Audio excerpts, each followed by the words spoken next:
Can't see when we're going live. Hey, what's up, everybody? We're live. It's Matt from Love Thy Nerd, and joined with me is... Well, joined with you. Joined with me is my wife. In the bonds of holy matrimony. It's my wife, Erin, who we're bonded, and she's joined with me. Both in life and on YouTube. We started that like, it went from zero to weird, like, real fast. It always does, though. This is why you have, like, some, like, prompts, you know. Hey, I'm Matt, this is Erin, let's do it! I don't know if that's any better. I don't know. Hey, but you're watching Co-Optional, one of Love Thy Nerd's live shows here on YouTube. You might not claim us after that intro. It's fine. I've had worse, better. I've had other intros that are just as bad, probably. Normally, we play a game and give one away. Tonight, however, we are going to we get asked a lot. All the time. A lot about games for kids and games for families. So we're going to take some time tonight to go from very starter tabletop games to kind of more advanced games. If you didn't know it, Erin and I have 5 children. The oldest is almost 12. The youngest is 3, just turned 3.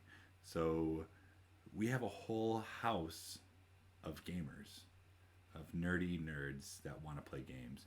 And I feel like with our first and our second, we were just, when they were younger, we were just getting into tabletop gaming. And we tried a lot of games before we found the ones that really worked for our family. And this is not an exhaustive list. No, not at all. This is not an exhaustive list of like all of our favorite games of all time, but these are the ones that have stood the test of time, introducing 5 different children and many of their friends. Ones that started off really basic, just taught them some mechanics and some real simple game playing, all the way up to kind of getting them in a little bit deeper, until the point that once you've played through these games, you can play any game out there. Yes, and that's kind of what I tell my friends and anyone who asks, like, what games your kids play. I'm like, my eldest, like, he'll play anything and he'll understand it because we've built on other games, and we've started with the basic, I'll call them intro ones, and it's not necessarily their intro. And if you find yourself like staying with these games and not moving on, that's cool too. Like, that's the great thing about games is you don't have to continue to like throw them out and get new ones. So yeah, that's we're gonna spend a little time tonight. We'll try to break it down into each age bracket as best we can, and there will be a little bit of overlap. And they're not all fancy games. We want you to know that some of these games are kept in plastic baggies. Some of them are maybe missing a few pieces. Yep. Because these are very well-loved, well-broken into games. The ones that I've been in charge of look way worse than the ones that Matt has been in charge of. Well, I think the oldest ones we've been using, we were kind of both in charge of. And I've taped the box several times. But before we jump into our list, we need to announce last week's winner. That's right. The winner Do you of have this a winner? week's. I didn't tell me. I didn't tell you, but I did. Ooh, it'll be news to me too. Yeah, Andrew Oliveras, you won. Woo! Hey, man, we're going to send you a copy of Beasts of Balance, the Battle Edition, probably as long as they still have it available. We'll get you a copy of one of the Beasts of Balance. Absolutely. I looked the other day and they didn't have any in stock. So, we'll figure it out. It's because Kelly Talafiero took that last one. Thanks a lot, Kelly. Oh, man. But I'll go ahead and reach out to you and we'll get your address and we'll make that happen. Okay. Happened. I have this problem where I like to add letters to the end of words. Like bicep? Bicep. He used to call it a bicep all the time. And I was like, are you putting a T on that word? I'm fine. Hey, Chad, I just want to make sure everything sounds right. I know I had a double talk on my last stream. Let me know. Echoey double talk. Speaking of streams, before we get to the list, one more thing. During the week, I've been streaming some video games. I recently started doing Super Mario Maker 2. If that's your jam and you have worlds you want me to try and die in, give me your code, because that's what I do. Calling it affectionately, Matt plays games poorly. Low expectations. Well, thanks, Jeff. Usually when you're back here playing, the kids want to watch you live on YouTube. I can hear them yelling. Can you? Yeah, because I sometimes wonder if the mic picks it up, because when you're dying, the kids are like, I know. Or they're screaming, it's so... jump off that wall! You have to push so... this button! And I'm like, oh, leave me alone. You're poor dad. I know. I can hear them. I'm like, yeah, my kids are screaming at me. So check that out. It's most nights at 7 p.m. Eastern Time. It's been a lot of fun. I did Animal Crossing for a while. Super Mario Maker 2. We have a lot of fun laughing at you. Who knows what's... I know. And that's the thing. Like, I can't take myself too seriously. Anyways, let's jump into the list. Yeah. These are some early on beginner games, and I'll let Erin kind of talk about it. These are like beginner games that you should probably know about. Yeah. I'm going to tell you a little secret that Matt doesn't know I'm going to reveal to you. Oh, cannot wait. I taught our children to game well before Matt did. You were a gamer before me. Right.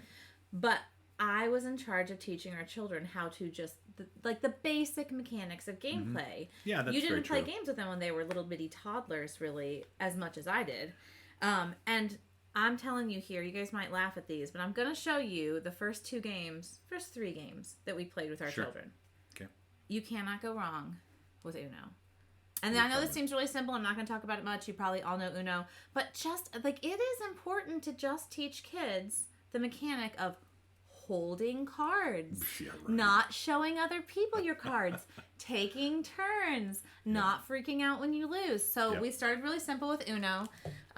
This is no surprise. Also, right now, our 3-year-old, and she started when she was 2.5, big into matching. See what I mean by plastic bags? That's fine. Did I actually have a box to begin with? It did. Yeah, it had That's a box with like little spots in it. We lost it. There's actually probably only about 3/4 of the cards we're still missing here. a bunch. But it doesn't matter, because when they're 2, you can start with like a 6x6 grid of these matching ones. And then you can add more as they get better at remembering things, at watching other people to see what they're turning over. And these are just really basic gaming skills that you don't think a matching game. But if you want to raise a gamer, start when they're 2 with Uno color matching and matching, what is this one? Dr. Seuss characters. Yeah. So Penny's really into that right now. The next game, the next couple games, we'll grab... Oh, no, Frodo! Frodo! Oh, well, I knew it was going to last forever anyways. Actually, this one, maybe I should have started with this one, because this one maybe we even started before. Yeah, this is Havas Animal Upon Animal. This is... It's a stacking game. There are wooden animals in here. There are rules to the game. It's absolutely. taped. Yeah, there absolutely are rules to the game. There are rules. But they don't matter. Just stacking them on these wooden animals. And really, like... And they're adorable. You can just go back and forth. Little guys here.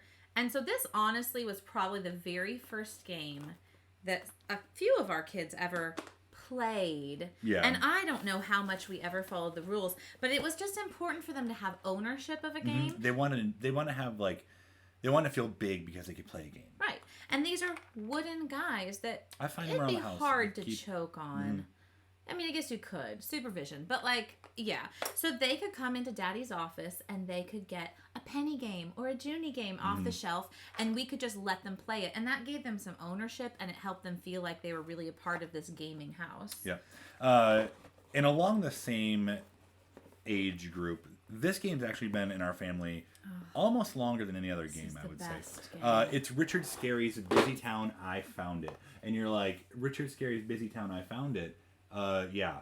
Because this board is 6 feet long. Yeah. You are trying to get Huckle Cat and Hilda Hippo and Loli or whoever you choose. It's been taped so much. So many times. You're trying to... Excuse me.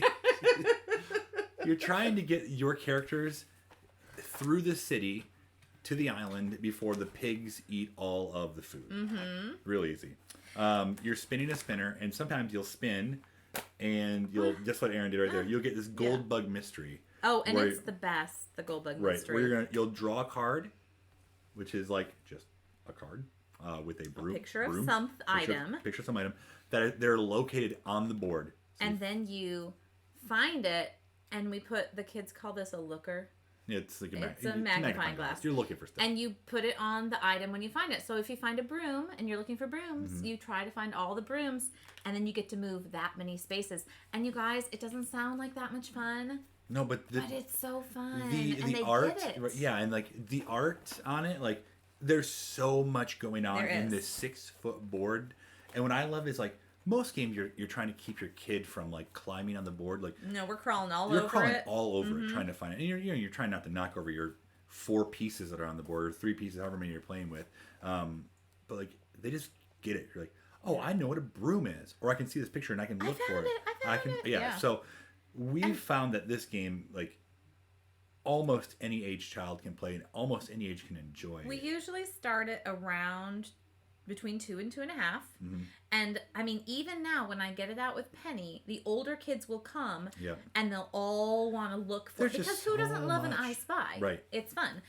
But yeah, I mean, turn taking, spinning the spinner, like which path you take, counting your spaces, taking turns, like, I mean, yeah, it stands the test of time. The kids love it. And it is the first legit board game, I think, that we really introduce to little kids.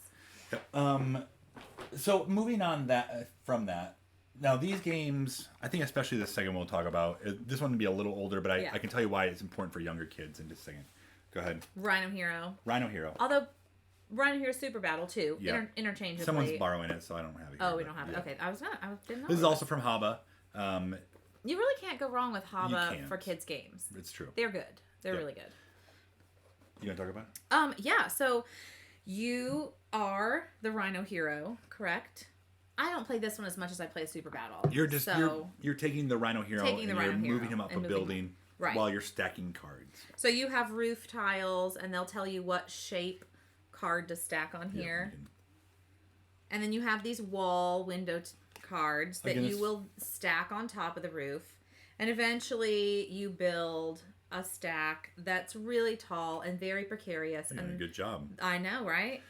And as you go along, some of the cards, the roof tiles, have a spot where you have to move the rhino up the floors. So super easy. Again, there are rules. Some people call this kind of a reverse Uno type game where you're trying to get your cards. Yeah. Oh, because you're getting... Okay, gotcha. Yeah. Super fun. Really easy. And then if you want to kind of go to the next step above this, like I mentioned, Rhino Hero Super Battle, it's bigger. You're building it higher. There's more superheroes you're moving around. A little bit more rules, but again, like a lot of fun for kids of almost any age. And we bust this out when we have kids over that haven't played games with us before, and we just want something that's engaging. It's really visually captivating, so we'll bring it to a lot of game nights just to get people drawn to a table to get their hands on and want to play, because it just looks like fun. Yep, exactly. So it's super fun. Rhino Hero from Hava. The next one I will mention is from AEG. It's Love Letter. This game has been around for a good while, and we've had it for a good while as well. There are different versions. There's a lot. Well, actually, I have a Star Wars version inside this. I thought so. We gave away our real copy, but there's a Star Wars version here. It's unofficial. You can't see it. You're trying to end up with the highest numbered card, and each card or character has different abilities that makes people discard or draw or show you what they are. And it's kind of a social deduction, right? You don't know who other people are, and you're trying to kind of guess who they might have. We were at a point where our oldest was getting really, really angry when he lost games. Like, really angry. And this was probably when he was, like, 7 or so. He'd get really angry because we'd play some longer type games because he started to really get interested in those games. And when he'd lose, he'd have this freak out. That's when we started playing Love Letter, because the great thing about Love Letter and what I think has really helped our family is the games are so quick. So you can play and you can lose, but guess what? You can play another one right now as quick as can be. Quick as quick can be. And there's lots of rounds in the game. So it's just constantly moving, going, turning over, starting over again. You won this round, you won that round, you won that round. Yep. So we found that really helped him be okay with losing. And we've been able to take that and move it into then other games. And now, like, there's nary a time when he freaks out about losing a game, or he, like, we with this game, we started this tradition where like we're always going to shake hands and tell the other person good game. We may have done that before, but I remember doing it specifically in this game. We're going to shake hands. We're going to say good game because like it's a quick thing. So the stakes are just lower, so you don't feel like you've invested the last hour of your life into this game. Yep. It's like, okay, I lost that one. I can win the next one. So love letter from AEG, whatever version you decide to get. Official version. Yeah. Next game from Peaceable Kingdom is Mole Rats in Space. Oh, the box is upside down? Oh, no, the box is upside down. No. Okay, I'm actually going to skip one here. I think we'll read it. Really? Okay, go ahead. Okay. Go ahead. Peaceable Kingdom games, Mole Rats in Space. There it is. Yep. Yeah, our kids really like this. It is kind of like a Chutes and Ladders, but with more added to it. Yep. So it's not just like walking up and falling down. You are trying to get your little mole rat into the center of the board. Let me see if I can. Well, I guess you can see on the back of it, right? You're trying to I have autofocus on now. It's great. Trying to get your little mole rat to the center of the board of the spaceship, and along the way you have to pick up certain items, and you have to avoid the snakes, but the snakes keep multiplying and the snakes keep moving. Yep. And you're trying to shoot the snakes out the chutes into outer space to get rid of them, get them off the board. So yeah, it is a lot of fun. It's not a long drawn out game, really. Like it's not like sometimes Chutes and Ladders you feel like if I hit another slide, I'm gonna scream. Like I need shoot, this to thank you. end. Yes, yeah. But I don't feel like this is a super long and drawn out game. But it takes a little bit more thought and planning. Okay, you need to go this direction to pick up that item. I'm gonna go this direction. And like, oh, if I get bit by a snake, that's okay because I have one medicine pack to heal myself. And you know, like so that entering into that level of thinking ahead and planning along with other people. Right, and I was going to mention, like, this might be one of the first few cooperative games that we introduced to the kids. I mean, Busy Town is cooperative. Busy Town is cooperative. Yeah. You're still controlling just your character. It's the next level cooperative game. So you're able to work these things out with your kids along the way. I think you collect 3 different parts. Not toilet paper, that's what my kids call it. We call it toilet paper, but radish, it's actually, no, it's duct tape. Duct tape. My kids call it toilet paper. A radish and a map. And a map, right. Or part, yeah. And you carry medicine on your back to heal yourself. And you like the cards that you draw will tell you what you can move and what the snakes will move. Yep. And you can move different people. It's like you're not like, there is planning on like where you want to go, but like you get one choice because that's the card you drew. Yeah, so it's still really simple, very basic. Yep. One thought, one choice at a time, really.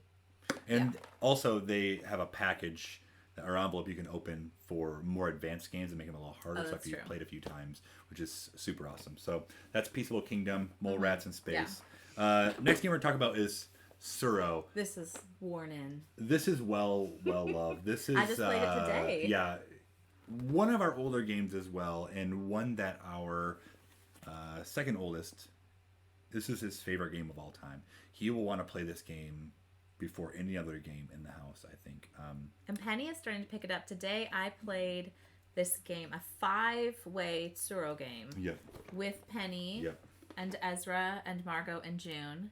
I did not win because Ezra nearly always wins. This is from Calliope Games. Cool thing is this is a 2 to 8 player game. Your lane tiles, it's Tsuro the game of the path. So your lane tiles, you're gonna move your piece along that line that you laid on the tile. You're either trying to knock other people off the board or be the last one standing. So it might be a little hard to see. So here's your board, and you're laying down tiles that will connect together to create a path that your guy has to follow. Yep. Whatever direction you lay the tile, you're just following your line. Follow that line. Mm-hmm. Yep. Very simple, but I'd say it's simplistic. Simplistic. It's simple, but it's simple. Not simplistic. Yes, there you go. Yes. That's the way. Mm-hmm. And you have your little stone pieces that you're moving along the board, and you really just want to be the last one standing. Not to mention, we love the artwork, and I'm going to show you something really sad here. Okay. We do love the artwork. It's beautiful. And we love, just the details that went into it. But, like, for instance, this gorgeous vellum paper which we have ripped. It's in the box It's still. beautiful, and I did put it back in the box because I love this paper. I do too.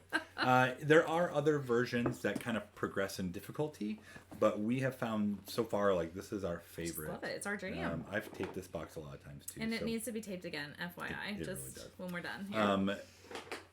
And again, this is another. It's a pretty quick game as well. Like, it's a quick play, so you can play it. You can even sabotage yourself if it's going too far. You can. I'm not saying I ever have. Whoops! I'm off the board again. You win. So yeah, absolutely, Suro. Check that game out. It's also a great game. So now we're starting to get into like kind of the older games here. Well, no, I think this one, one, and then we get into the older ones. Even these ones might be. These are kind of these games we're going to mention next. Flexible ages. Flexible ages, almost any range. The first few we mentioned are probably from 2 to 8, I would say. Honestly, Suro can be played at any age. I'd say maybe 2 to 6. Mole Rats in Space, 6 to 8. Yeah. Yeah. Suro probably 6 and up. Yeah, I think so. I mean, Penny plays it, but she can lay tiles. Yeah, maybe 5. She's just getting the idea again of turns, like how to take turns, or how to manipulate pieces. So yeah, how to sit at the table for long enough to finish a game. Yep. Things like that. Yeah, this one, Dinosaur Tea Party. From Restoration Games. Mm-hmm.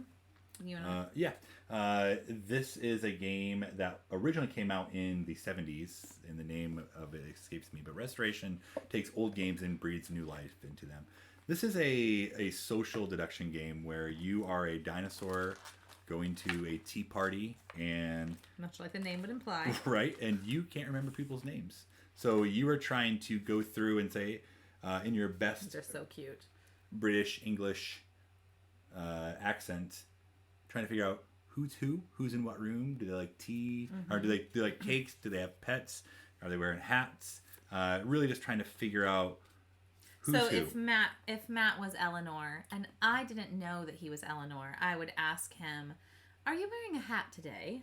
And I'd say, "Oh, yes, my dear. I never leave my home without a hat." So then I would know that he's at least one of the characters. Right. She'd take one of her pieces with a hat. That looks like a little tea paper. What do you call it? The top of the tea bag. Tea bag paper at the end of it. Whatever. What? There's the tea bag tag. Yeah, I guess so. Okay, all right. Word for it. Yeah. So you're just trying to figure out who is who at the tea party, and then but there are some things that kind of make it a little more fun and switch it up. Like one of the characters always lies. So if Eleanor was the character that always lies, and I said, "Are you wearing a hat today?" he would say, "No, my dear, no." And so I would have to I have to guess who he is, but there's some hard, this one switches answers. So he would say yes one time, no the next time, yes one time, no the next time. So that kind of adds a little bit of extra fun to it, trying to guess who people are, but there's something that's throwing you off. Right, and our 6-year-old all the way up to our 12-year-old, and honestly, we enjoy this game as well. So, really, it is a social deduction game. The beauty in it is, your card's right in front of you, and if you can't remember, you can just pick it up, and you're like, oh, yes, I do have teeth. My teeth are showing, thank you. Yes, my teeth are showing. Yeah, just my teeth are showing. So, that's Dinosaur Tea Party from Restoration Games. Super fun. If you want to introduce your kids to a social deduction type game. The next couple, 3, I would say, are probably... This one. We didn't really talk about that. We'll talk. We can mention King's Gold. That's okay. Fine. King's Gold. It's a press your luck type game. It's from Blue Orange. You are trying to get the most gold at the end of the game. So you're rolling 5 dice. You're saving. You're rolling again. You're trying to get kind of the best combination. And there is a press your luck mechanic where you might end up busting and not getting anything.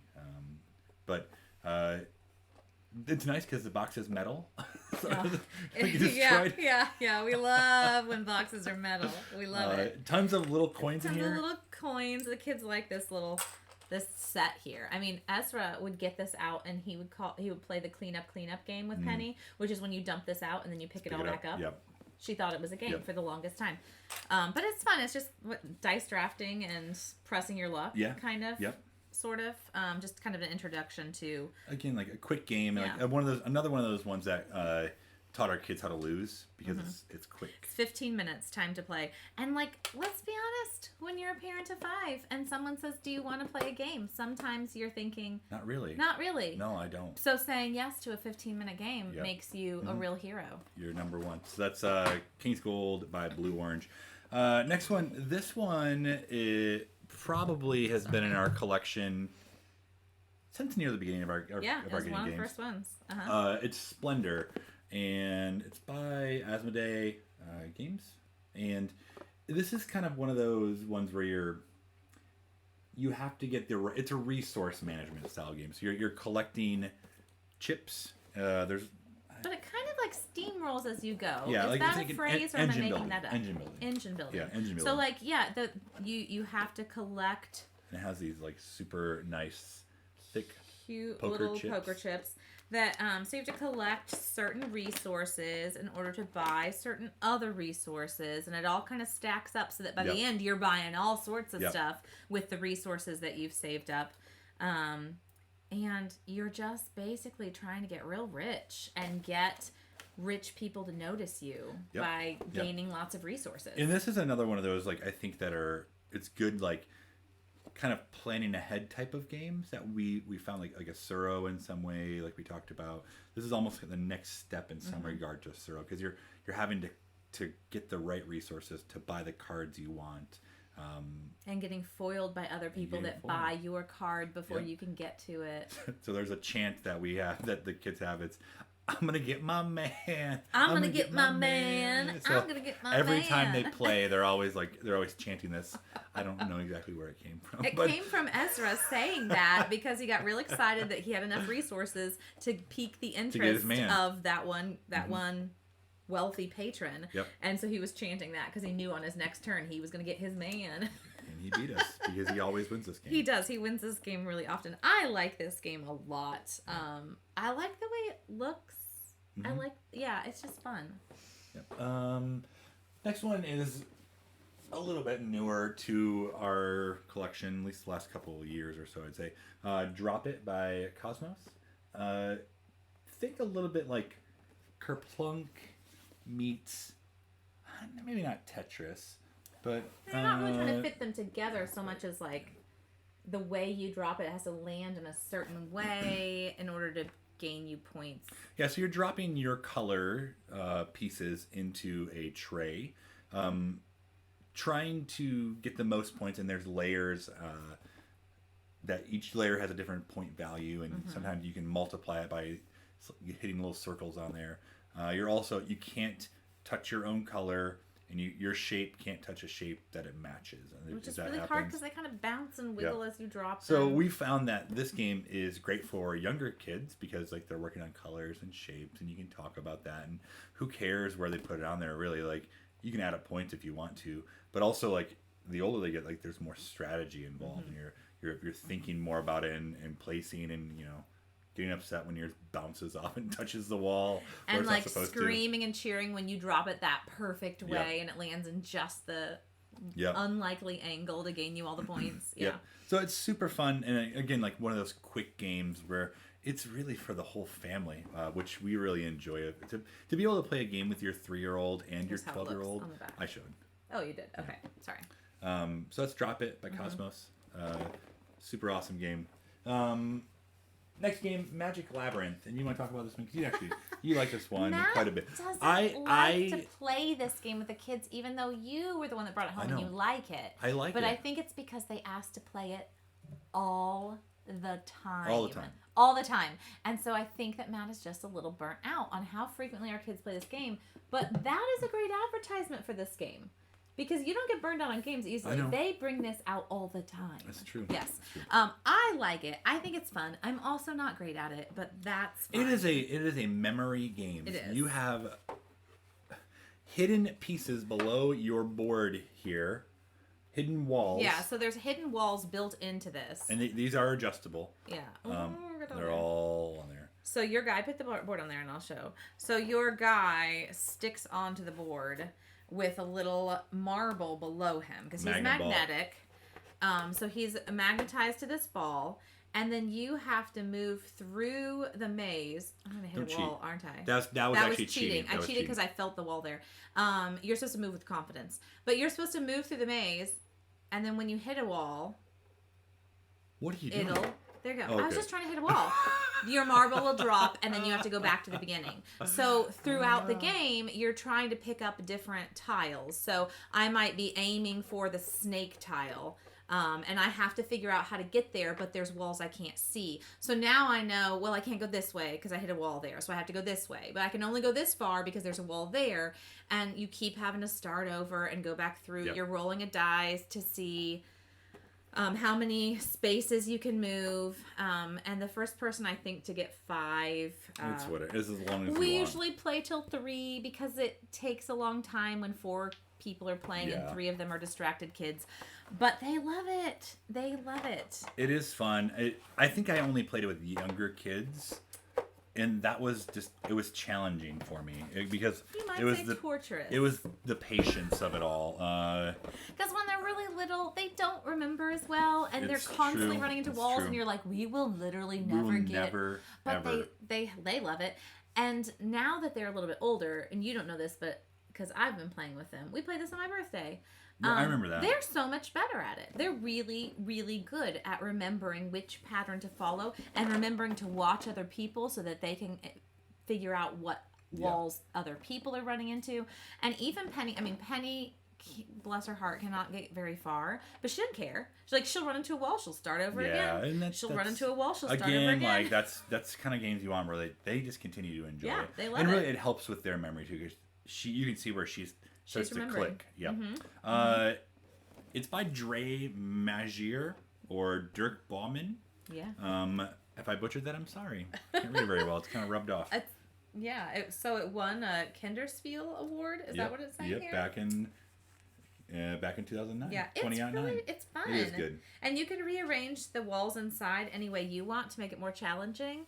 And on our birthday, my birthday, Ezra rearranged all the walls to pin his sister in, and that was an issue. It was a big deal. That's not okay. Yep. But funny. The next few games, we'll start with Hogwarts Battle. Hogwarts Battle, Harry Potter. Getting a little more difficult here. These are a little bit higher up, but we brought this one out because we wanted to talk about deck building, and that's kind of a term that a lot of games have, and being able to have a game that it is deck building. It is you'll have to learn how to play a deck builder, but if your kids really like Harry Potter, this is kind of the one to start with, because you recognize the wands and the spells and the characters, and you're able to. This really builds on difficulty as well because it's going through all 7 books, and as you finish a book and you move on, you're unlocking a little bit more. You're adding dice. I'm trying to spoil too much here. You're adding things into the game that change it a little bit, but because you've built on that knowledge from before, it's not adding too much to it. And we did not allow our kids to play the whole game at first because they hadn't read all 7 books. So we only let them play through the book that they had actually already read. And I like the components that it comes with too. It comes with. You cheat. What? You can't show them too much. Oh, I can't show you too much. Okay. It comes with your base characters are Ron, Harry, Hermione, and Neville, and each of them have their own special power they can do. And you have these little game boards that tell you how many hearts you have, and if you lose all of those hearts, then you're stunned and you lose things and have to start over. You don't start over. You just lose cards. Well, And it's a co-op game, so you're working together because each character kind of has their specialty. Like Ron hits well, Hermione does spells well. Harry's whatever. Neville is just Neville heals, healing people like crazy, which is great. So you're kind of all working together, and it is up to a 4-player game. The more players you play with, the more difficult it is, I've found. So I think 3 is kind of a sweet spot, but 4 is doable. In the later books, 4 is near impossible. Now June plays this game. June is our 6-year-old. Yes. She plays this game, but I would say her brothers and sisters coach her through it. She can do it, and the cool thing is like it doesn't really matter if your cards are seen because it is a co-op game. So she just lays hers out. She doesn't. And they hold help them. her. But I would say starting at about 8 is when You really start to get it. Yeah, 7 you or really 8. get a grasp on it. Because Margaret was playing this when she was 7 and Yeah. she was getting it. So. But she would have to ask for a little help here and Right. there. I think by the time she was 8, she's really getting it. So I would say this is probably 8 and up if you want them to play completely independently. Yeah. But they could do it younger than that with some help. Right. Because it's co-op, so you can. Right. So that's from the op, not USAopoly. It's not what you call it anymore. It's just the op. The op. The op. And they make a lot of Harry Potter. Where's this little bug come from? A lot of, I'm gonna choke on it. A lot of Harry even Potter see games. it. It's in just my hovering face. around you. It's in my face. They make a lot of Harry Potter and other licensed games that are super cool. One thing I didn't mention in the beginning before we started talking about games, when we started playing games, or I think I brought this mentality. I think Erin just kind of agreed, and maybe she thought the same thing. Like when I played the kids, I would play to win.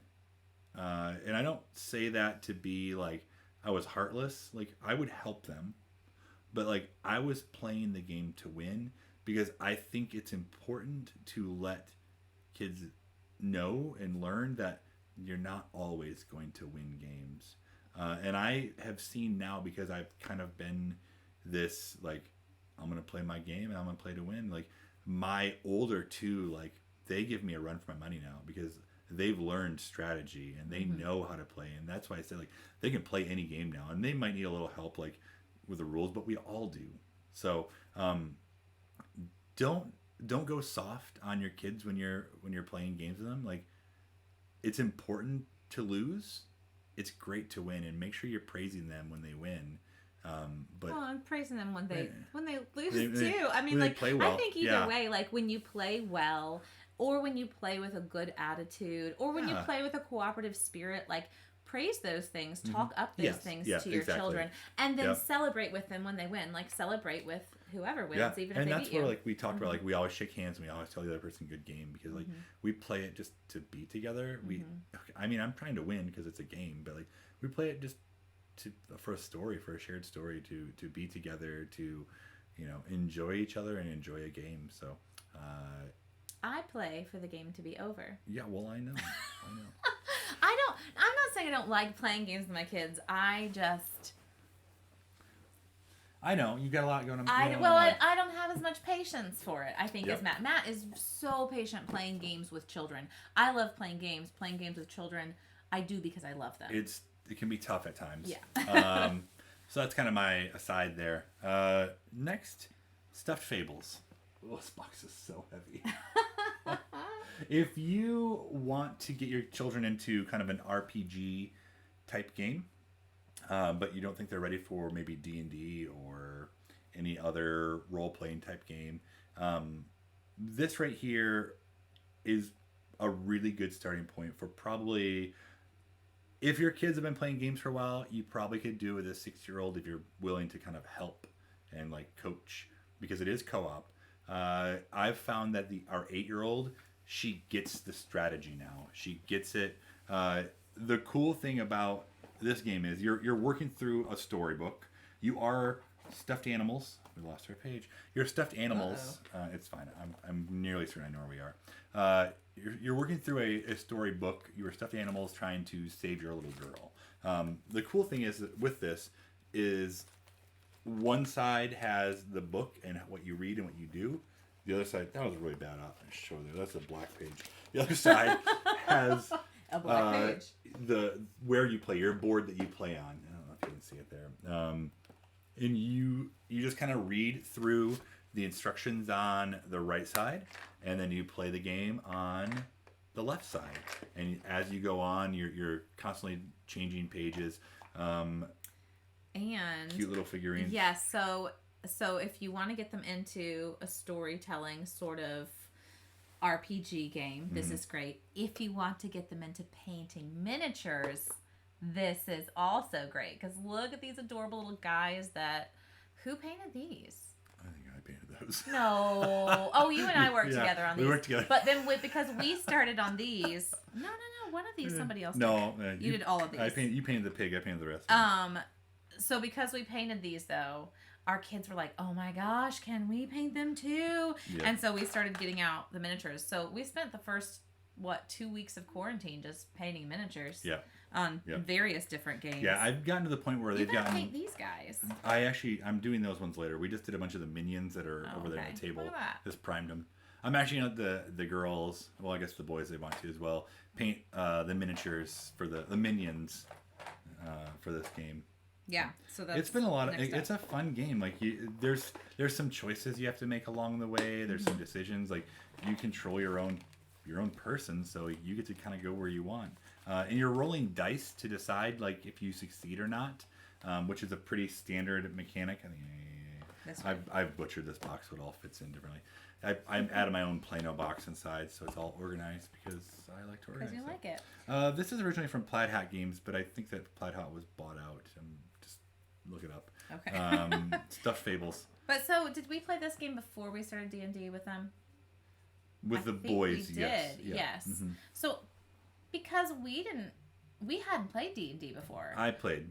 Had you? Yeah. Before you had played before this, but we didn't really know how to run a game, and so we were looking for games that were kind of a little bit like that, like an intro, so our kids would understand the idea of storytelling and making choices like that. And then we introduced. Yeah. Is it not focusing? Yeah, we're gonna try that. Yeah, Chad said focus was off. It happens sometimes when you put things close. Put your glasses on, Chad. Yeah, that's what I had to do. Yeah, Erin thought she was fuzzy. I was like, weird, fuzzy? this is out of focus. And then I put my glasses on and I was like, never mind. It's fine. The focus over their figures. Well, just come over and check them out. Yep, come on over. Cool, so that's Stuffed Fables. They also do a game called Mice and Mystics. Same guy. It's a little bit more in depth. So if you that's like the that one with the cockroaches? That's one with the cockroaches. We painted cockroaches, and then a storm came through, and they were Blew all outside over. drying. So we were like outside with flashlights hunting down cockroaches in our driveway. Not real cockroaches. Not real ones. Next game we'll do parks. These games are probably fairly similar in difficulty. Well, and I feel well, like, so depends. I think that once you get to the point that you're playing games like Stuffed Fables and Parks and Dice Throne. Spoilers. I think that once you get there, you can branch off to anywhere else you want to go in the gaming world. Yep. You can learn anything else, and your kids can learn anything else. So, like, if you've graduated them up through these kinds of games, get here, this is a comfortable place to stop and keep playing. These are great games. Yeah, like, absolutely. I would play these games every day. But once you get here, you can go anywhere. You can go to any convention, pick up any game off of any table, and you can play it with your kids. And with the games we've kind of gone through here, like we said, like our eldest couple, they can play anything. Like they love, like Avon, our eldest, he's almost 12. He loves Root, and he loves Gloomhaven, and he loves Star Wars Imperial Assault. Like these are more complex games, and they like even an older man like myself like has to stop and think and. Am I playing this right? No, he helps you figure out games sometimes. We figure these things out together. Yeah. So the next one we want to talk about is Parks from Keymaster Games. This is a game about exploring the national parks. You're taking your hikers, you're collecting resources to then go and visit the parks. Extremely beautiful game. And we haven't talked much about this, but this is also something we try to do with the games we play. And I think this is going to be another video that we can do, just using games for educational purposes, because when we play this game, like we talk about the times like we've been to national parks and they get interested in it and they want to watch more. We've watched YouTube videos on the founding of the national parks and how they started and who started them. So just like all the cards are just like extremely gorgeous. Like really, really, really pretty. Let me just say that once our children get to the stage that they're playing these games, that's when I enjoy playing games right, because more. Like they like just like I mean look at this. Like it's so fun. Cool. These are games that I want to play, but they're also games that once your children have gone through a series of other games, they can handle. Like this game, you're moving through the seasons, traveling through a park. and you are taking photos as you go, and you are gaining resources so that you can afford to visit different parks along the way, and collecting those parks, and those parks give you a certain number of points, as so do the photos that you take. What's the other way to gain points? Photos and visiting parks, and I feel like there's something else that I'm missing. Yeah, that's basically it. But it's beautiful, it's fun, it's peaceful, it's competitive, but it's competitive in a way that like you're not at each other's throats. Yeah, it's like it's kind of like one of those games like you can't like really do too much to spite the other person. You might visit the park they wanted to go to, but you can't necessarily stop them. Like you can't like, oh, I'm playing this card and you're not moving anymore. Like, and you can have different strategies. Like we've gone. You've collected every photo you possibly could, and I've gone to all the big point parks, and so yeah, I feel like it's not so much that you're neck and neck stealing each other's resources and stealing each other's land or whatever, but it's still competitive. Yeah, yep. And so it just being able to, I think like you're playing a game, but you're also then talking about experiences you want to have or you did have, and that's like it really brings a lot about in the game. And I would say Wingspan, though we didn't bring it down, is also kind of on that same level of a game that you're competing against each other, but you're gaining resources, and it's still really peaceful and thoughtful and educational. Yep. Yeah. Yep. And we got those two around the same time, and I think they both stand the test of time. Yeah. Okay, the last one we want to talk about, at least officially, is Dice Throne. And I only have season 2 here. Oh, it's also really heavy. Yeah. So this is also kind of taking the... It's kind of like role playing in some ways, because you're choosing like a character that you might find in an RPG. Sure. But kind of then you're battling with them. The easiest way to explain it, I don't think it really does it that much justice, but it gets the idea. I don't think it does whenever people say this. It gets the idea across. Go ahead. It's battle Yahtzee in some regard.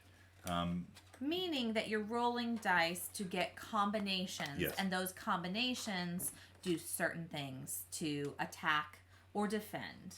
Right. Each character has its own board, and on its board has... You can go a little closer.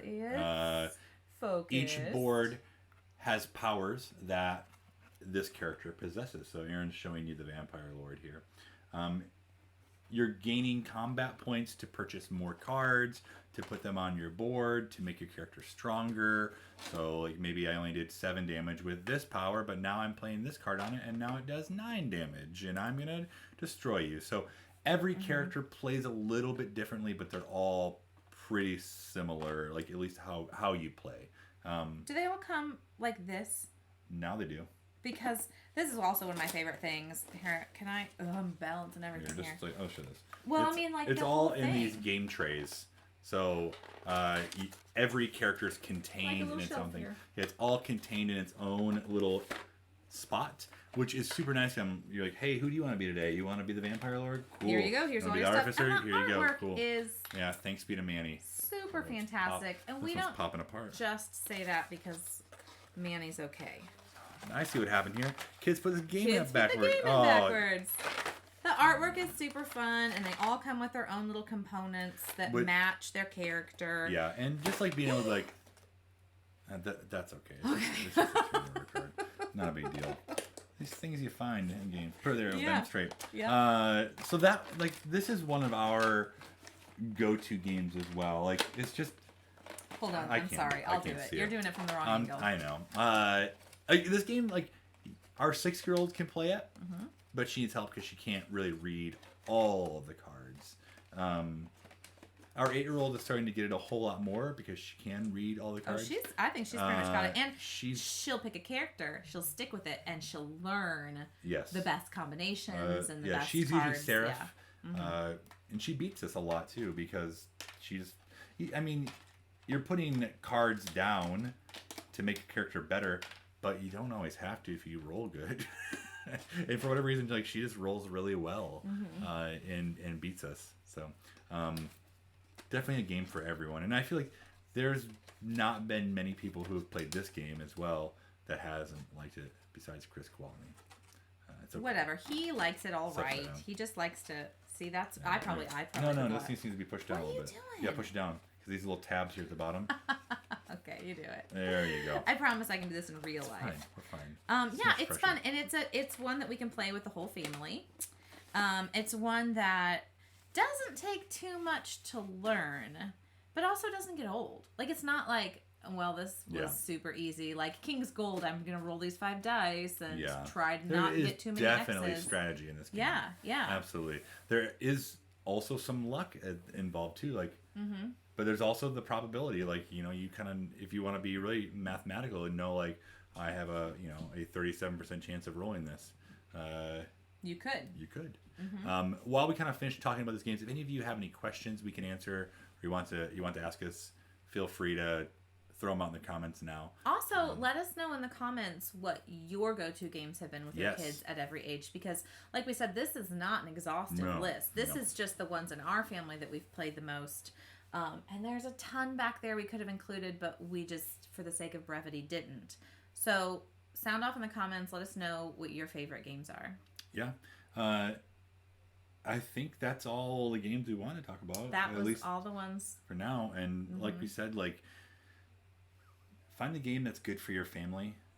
Don't think that you have to continue to buy new games. I think that's kind of what that is a problem with tabletop gamers and really video gamers as well. Like, we always want to have the next new shiny thing. Find that game that works well for your family. You saw how junky our boxes are and how loved they are. Dice Throne seems to be on its way there if we're not careful. It's got a big old dent inside. Whew. Yeah, I know. But I had to kind of get over that a little bit. Like, I'm still gonna try to take care of them, and they know. Like, we always wipe the table off before we play, and we always clean up and put the game, like, at least back into the office. Yeah. Chad says he plays My First Orchard. Oh yeah. I've played it once. I think we were at, like, a game day at a game shop. He played it with, I guess it was probably June and Margo then. Yeah, I remember that. It was fun. It kind of reminds me a little bit of Hi Ho Cheerio. A little bit. Hi Ho Cheerio? Yeah. I was going to say You know what game Cheerio. we can't find that we've played a lot that I never would have thought we would have played that much, but we got it at that game day? Happy Salmon. Happy Salmon, yes. But where is it? We don't know. It's somewhere in the house because it's shaped like a fish, and so kids play with it. Yeah. Ice Cool, yes. Ice Cool we also own, but someone's borrowing it. John, it's super fun.